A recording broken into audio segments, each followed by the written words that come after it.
Medical test गरेर मेडिकलले तपाईलाई स्वस्थ देखायो भनेर तपाईँ ढुक्क भएर चाहिँ विदेश नजानुस्। त्यो खालको गुणस्तर छ नेपालको मेडिकलको।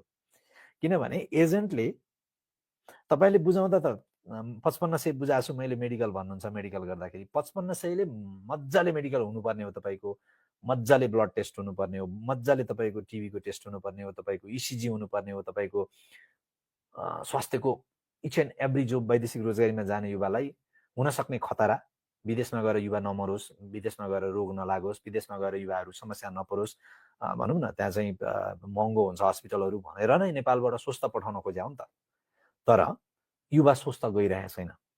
किनभने त्यो मेडिकलमा आधाभन्दा बढी पैसा त त्यो एजेन्टले कमिसन लैजान्छ। तपाईँले 5500 रुपियाँ तिर्नुहुन्छ, त्यसको 2500 3000 रुपियाँ त एजेन्टले लैजान्छ। तपाईँलाई थाहा हुन्न, तपाईँले त तिरेको 5500 हो, यो मेडिकल जा भनेर भन्दै आउँछ।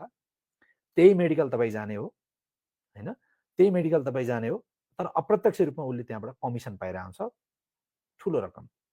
र तपाईलाई अब आफै विचार गर्नुहोस्, तपाईँले तिरेको 5500 तर मेडिकलले तपाईँको 2200 मा मेडिकल गरिदिरहेछ भने 2200 मा मेडिकल गर्छ, सबै कुरा टेस्ट होला? हुँदैन, हुँदैन। गुणस्तरीय टेस्ट नै हुँदैन। 2200 मा गुणस्तरीय टेस्ट हुँदैन। यति कुरा बुझ्नु होला। 5500 रुपियाँ सबै खर्च चाहिँ त्यो मेडिकलले गरेको थियो भने त हुन सक्थ्यो हैन। राज्य चुकेको छ र मलाई लाग्छ यो देशमा हरेक वर्ष लास बनेर जुन काठको बाकसमा आउने युवाहरू मध्ये आधा जति यही व्यथितिले मारेको हो। यही व्यथिति। किनकि कुनै पनि युवा वास्तवमा 100% मेडिकल टेस्ट गरेर स्वस्थ अवस्थामा गएको छ भने उसलाई स्थितिमिति रोगले नछुन सक्छ। अब कोही आत्महत्या गरेर मरे, कोही चाहिँ अब एक्सिडेन्टमा परे भन्ने त्यो अर्कै कुरा भयो।